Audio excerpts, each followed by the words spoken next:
Well, look up. No more running from the bad guy. I'ma stare him in the eye like, what's up?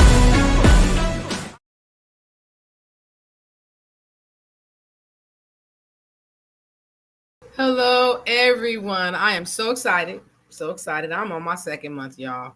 I'm like, y'all, I made it month 2. So we're not doing days now. We're on month 2 of my story, my strength, 365 days challenge. I'm not going to jump into details about why I do this. You guys all know why I do this. I do this for you. I do this for me. I do this to let you guys know that healing is not easy. It's not linear. It's not one-sided. It's messy. It's raw, but it's worth it and it's possible.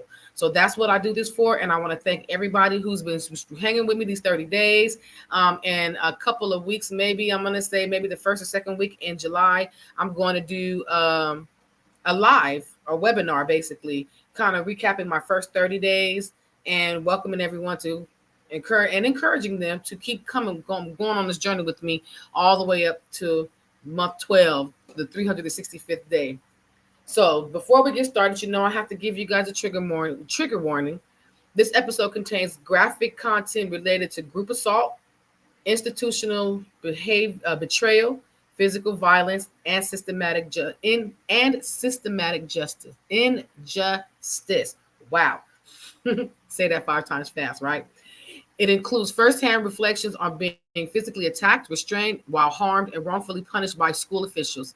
This episode also discusses deep emotional trauma, identify damage, and public abandonment, which also may be triggering, especially for survivors who have dealt with school-based violence, racial discrimination, and collective assault. So if you've been jumped, assaulted, have gone through any kind of public school shootings, anything, please take care of your mental health and emotional well-being. Please step away if you need. You are never required to relive your trauma to prove your strength, ever. If you choose to continue, know that you are entering a space of truth, resilience, and raw honesty, but also one rooted in healing and reclaiming power.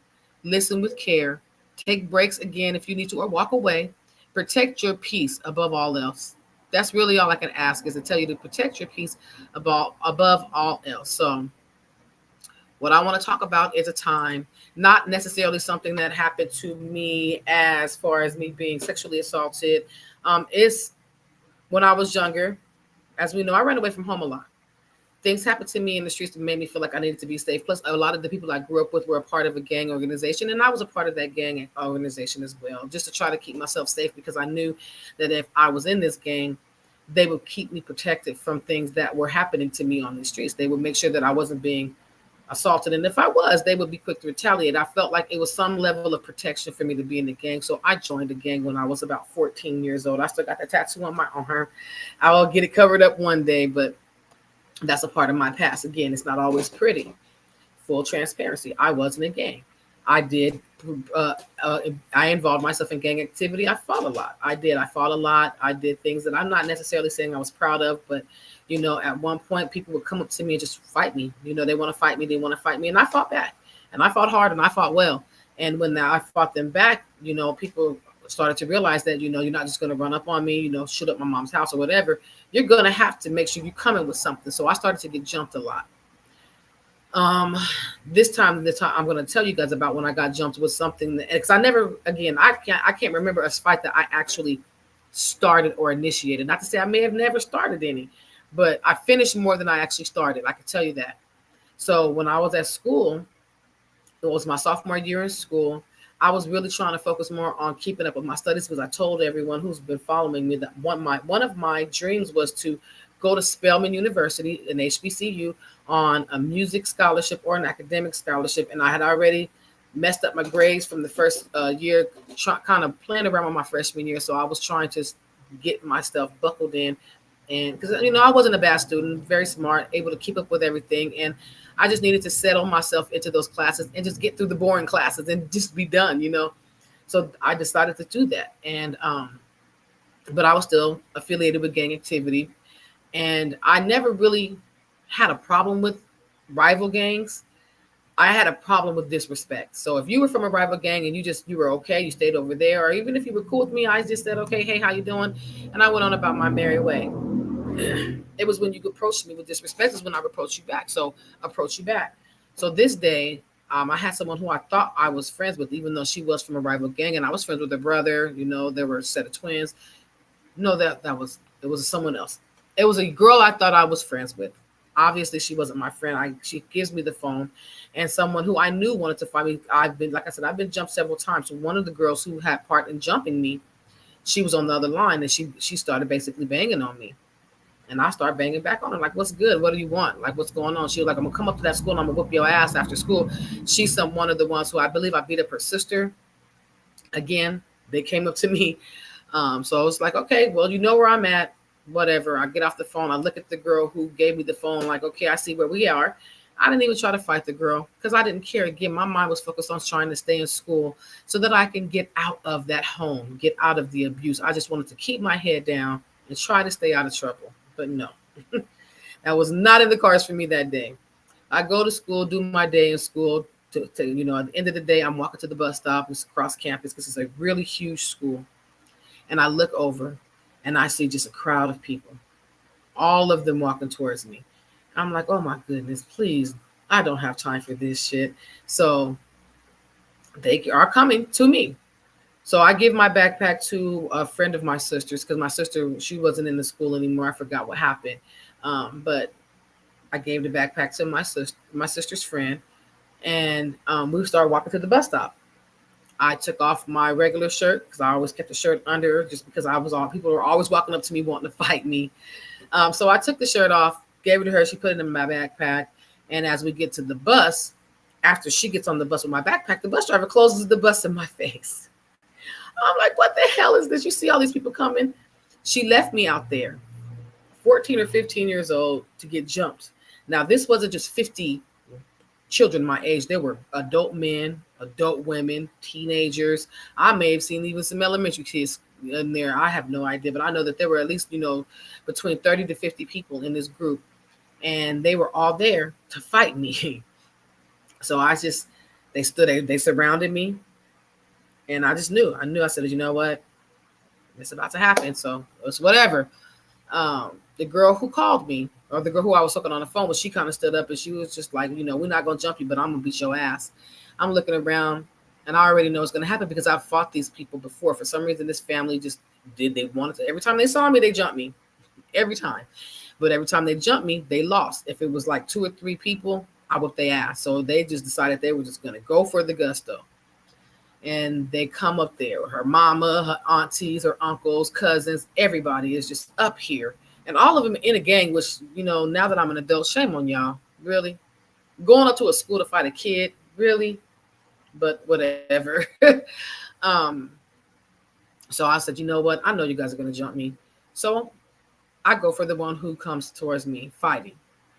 And immediately, the minute me and her lock up to fight, they just swarmed me. And I feel people punching and pinching me in my back, just beating me, trying to get me down so they could stomp me. But I did not fall, you guys. Not one stop. For every punch I got, the girl who came to fight me got 3, 4 more punches to the face. What they did to the back of my head and to my back, I did to her face because I held on to that girl. And I fought. Nobody came to help me. The bus driver drove off and left me there to get jumped. And no security guards, no one. I was in the ROTC. That was one of the things I was doing to try to get. If I didn't get into college, I was going to try to go to the Air Force because I was in the Air Force ROTC. And I would have been able to go in with rank. I would have been able to go and establish. They would have helped me pass the ASVAB. They would have done everything for me to be able to get into the military. They come out. The teachers, the students, they come out to help me. Now, I was not the best student in ROTC. I used to cuss those people out because I had a really big problem with authority. But those were the only people that had my back. Friends, even the girl that, I've talked about throughout my journey, left me to get jumped by all these people. So we finally get all of these people off me. And the security guard has me, and they have my hands behind my back. And people are now coming up to me, adults. The girl that I beat up, because her face was all beat up. Because whatever, like I said, they beat me. And they even come later to find out they had a sock, and they put like a couple of locks in there, and they were beating me on the side of my face with this. They were really trying to tear me up. And again, I'm like, I felt, like I said, I felt pinching in my back. Even when the security guard is up, I feel burning on my back as they're punching me in my face, and I'm kicking them off me, and they drag me to the office. And as I'm sitting in this office waiting for my mom to come, like, oh my gosh, she's finna kick my ass. A friend of mine who wasn't there came in the office with me to check on me. My shirt's completely torn off. My bra is completely torn off. And I'm sitting here holding myself up because I have all these guys who obviously didn't realize I had a shape because I dressed like a boy. I had baggy clothes. But when they see me, everybody's like, oh my God, like you're not worried about my safety, but you're looking at my ass. What kind of person? But hey, kids are kids, you know? Um, so she comes in and she's pulling safety pins out of my back. So those pinching feelings in my back where they're stabbing me in my back, she's like, what, 10 safety pins just pulling them out my back. I'm like, what is wrong with these people? I was a child. I was in the 10th grade. And actually, I was still 14 because I turned 15 in that school year. So like when I started the school out, I'm a year younger. So I was 14 when this happened, but I was in the 10th grade. And so my mom comes up there, and the principal tells me that I am getting expelled for enticing a gang riot. What? I started a gang riot. So I could see if there were multiple people out there just tearing the school up, but these people were jumping me. No one else was fighting until ROTC came out to help me. And I don't even know how they found out because they're on the other side of the school, you know. So somebody had to have gone and told them, hey, she's out there getting jumped, because they came. So I'm now being expelled for enticing a gang riot. Not one person, not in the police were not called. No one was arrested. No one else was even suspended, detention, in-school suspension, nothing. Not even the freaking referral was written, nothing. But I get expelled, and it's on my school permanent record that I got expelled for enticing a gang riot. And I'm just like, what the hell? That's another time I actually see my mom defend me. So I'm going to identify the wound. And this is more than just a couple of words, because I was ambushed. I was attacked by over 50 people at a place that was supposed to educate and protect me. Okay. I remember the sounds of the threats before they came. I remember the fear that was kind of crawling down my spine when they walked up to me like they owned the building. They walking past security, they walking past teachers, and I'm like, oh my God, there's a lot of people. Like, I've been jumping, never by that many people. I remember the moment that I realized that no one was going to stop them. Not the teachers, not the school staff, not anyone. But I'm the one to get restrained while they start taking turns punching me in my face, and I still got expelled. That experience didn't hurt me physically. It shattered my understanding of right and wrong. It taught me that truth doesn't matter if people already decided who they want to blame, because they wanted to blame me, and it made me feel like I was a villain in someone else's lie. I questioned my value because I was the one bleeding. I was the one with safety pins. Like, that wasn't a knife now.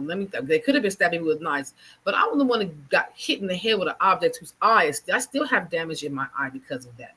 Shaking and terrified and pissed off. And they saw me get jumped, and still they look at me like I'm the threat. Then what was my worth to them? What was my worth to them? I felt like I was a walking target, like my very existence made people uncomfortable, no matter what. And the worst part is I started to internalize the blame. I began to wonder if maybe I was really too loud or angry or too much. Maybe it's me. Maybe if I just stay silent and disappeared or stopped talking, taking up space, that it wouldn't have happened. But here's the thing, that's what I was actually trying to do. I was trying to be invisible, but I didn't feel invisible. I felt intentionally abandoned, erased from the version of the story that would have made me a human. That day didn't just leave bruises on my skin. It left a scar on my identity because I thought that, you know, that's just what it was. So I have my question for all of you. Have you ever been punished simply for surviving? Simply for surviving. Made you feel like your pain was your fault, or whatever pain was caused to you was your fault? What lies were you forced to carry because the truth was too inconvenient for others? So the negative mind state that I had was that I deserve this. If everyone believes I'm the problem, then maybe I'm the problem. Maybe safety just isn't for me. It's not in it for me to be safe. But the way I'm going to reframe that, and the way I have been reframing that, is let's do this. We're going to call that out for what it is: a lie born from injustice. When a system refuses to hold the abusers accountable, but punishes you for their violence, that's not your failure; it's theirs. You didn't provoke the violence; you survived it. You didn't deserve isolation; you deserved advocacy. You are not the image that they painted. You're the truth that they couldn't handle. So um, that's the way you have to reframe that. Don't let their lie be your truth, because the truth didn't serve their vision of the story. That's what the truth. That's the reality of the situation. The truth did not serve their vision of the story. How are they going to expel me if they realize that they let all those people come on that campus? They watched all these adults walk on a school campus and jump a student. No, that doesn't make it any less real, though. And what you do is you make your version louder than theirs, your truth louder than their lies. So an affirmation, I know I went a little far with that. An affirmation, that makes me mad. Because I wish that would have been my child. I would have cut the hell up. That school and everything in that school would have got sued. But hey. But the affirmation for that is I was never the cause. I was the survivor. My resilience is not the reason for punishment. It is proof of power. I walk with truth even when the world can't handle it. And you don't have to handle it. Release me with love the way I'll release you. I'm going to repeat that affirmation. I was never the cause. You were never the cause. We were the survivors. Our resilience is not a reason for punishment. It is proof of power, of our power. We walk with truth, even when the world can't handle us and our truth. I say I'm changing that to us and we, and because this is our affirmation. So many coping skill or tool. This is a somatic anchoring with identity reinforcement tool. This technique grounds you back into your body and reconnects you to who you are, not who they say you are. So you can plant your feet flat. You can stand or you can sit, and just make sure that your spine is tall. Breathe in for 5 seconds.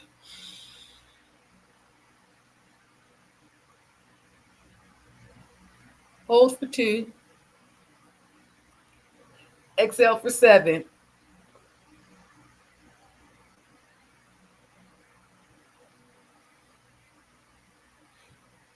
Now do that 3 times. Breathe in for 5 seconds. Hold it for 2 seconds. Breathe out. Exhale for 7 seconds. And as you breathe, bring your hand to your chest and repeat, this is my body. This is my story. No one gets to write it but me. You say that every time you do that. Breathe in, breathe out, breathe in. This is my body. Hold. This is my story. Breathe out. No one gets to write it but me. And then feel your pulse, feel your heartbeat, and say this to yourself. I survived that day. That truth lives in me. I don't owe silence to those who hurt me. I am proof they couldn't break me. Gently shake your arms, roll your shoulders, and let that energy just move. You're not frozen in that moment anymore. This body belongs to you. This truth belongs to you. And you can do this when your sense of reality is hijacked, or when the weight of being blamed makes you question what really happened. This grounds you in truth. Okay, so next we're going to our empowerment challenge. Okay, the 1 minute empowerment challenge is reclaiming the narrative out loud. So for 1 minute today, I want you to speak the real version of what happened to you out loud, not as a victim, as a thriver. Because I'm going to I'm going to try to step away from the word survivor, because we're more than that. We're thrivers. Not as a victim, not as even a survivor, but as a thriver. No filters, no mirror, no journaling. Just voice, just truth, just fire. And declare it like this. They tried to blame me for being jumped. This is my truth. They tried to blame me for being jumped by adults and other people that they allowed to come on this campus. They tried to silence me when I tried to tell them what really happened. But I survived, and I will be heard. Even if it's in your bedroom, even if you whisper it or scream it into your pillow. This is about reclaiming what they tried to steal, which is your voice. Okay? So, my survivor spotlight for today is of Mr. Leon Ford. He was just 19 when a routine traffic stop became an assassination attempt backed by racial profiling. 5 bullets tore through his body while he sat unarmed in the driver's seat. 1 to the chest, 2 to the stomach, 1 in the arm. They shattered his spine. They didn't just try to kill him, they tried to silence him. But Leon refused to disappear. While recovering from paralysis, the system came after him again with felony charges. Like, you shoot me 5 times and you're going to try to give me felony charges. They crippled him. Then they tried to cage him. But what they couldn't understand is why Leon was built different. Leon was built different. That man rose. He wrote a book called Untold Testimony and Guide to Overcoming Adversity. He began speaking on national platforms, from grassroots events to Obama foundations. He co-founded programs that trained officers in emotional intelligence and trauma awareness. He met with the very people who saw him as a suspect and made them see his humanity. Leon isn't just a legacy about survival. It's also about strategic disruption. I'm going to get my mouth to work. He didn't heal quietly. He healed loudly. He didn't wait for the system to save him. He built something better. He teaches the youth how to reclaim their narratives. He teaches police how to be more than just enforcers, but how to be human beings. So, Leon, thank you so much for turning your pain into public power. You didn't just survive bullets. You dismantled the mindset behind the trigger. You use your platform to change, uplift, and to transform. Thank you for reminding us that survival is a weakness. It's warfare. It's wisdom. Thank you for facing the people who try to erase you and showing them that you are unshakable, you are unbreakable, you are fireproof, you are undeniable, you are the revolution we needed. Thank you so much. So, if they ever tried to make you feel like your pain was your fault, let this be the day that you reject that lie. Okay? Your survival, your thriving is not a threat, it's a testament. So if this spoke to you, please tag someone who needs to hear this powerful truth. Please comment your thoughts into this, even when it's uncomfortable. Please subscribe to my channel, Empower Voices, Finding Strength in Survivors, and go into my link, into my bio, and click on my link tree. You can find all of my platforms, all of my projects, all of my blogs, everything that I'm doing to keep my voice and keep my name and keep this movement growing. Donate if you can, become a sponsor. However, subscribe, however you can be a part of this, just even if it's supporting, even if it's subscribing, even if it's sharing, be a part of this movement. Because your story doesn't end in pain. It begins in power. I'll see you tomorrow for the next day of My Story, My Strength, 365-day challenge, because we are in month 2. No more breaking down day by day. I love you guys all. Stay strong. Mwah. Heard you looking for a hero. Well, look up. No more running from the bad guy. I'ma stare him